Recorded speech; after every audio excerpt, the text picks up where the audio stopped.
भाई भौणी माने आस आज आमे किछि नुआ कथा जानिबा। एहा हेउची पद्मफूल। पद्मफूल हेउची आमर जातीय फूल। आ पद्मफूल देखिबा को खूब सुंदर लागे। पद्मफूल पोखरी भितरे फुटे। एहा हेउची आंब। आंब हेउची आमर जातीय फल। आंब जेते बेले पाचि न थाई कंचा थाए सेते बेले से सबुज दिसे। आउ जेते बेले आंब पाचि जाए सेते बेले ता हलदिया देखा जाए।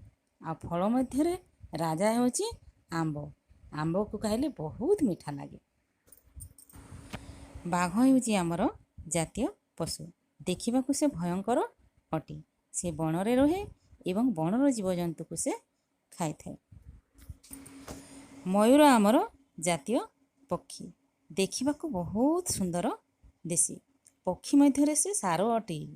आउ मयूर मेघ को देखिले नाची थाए।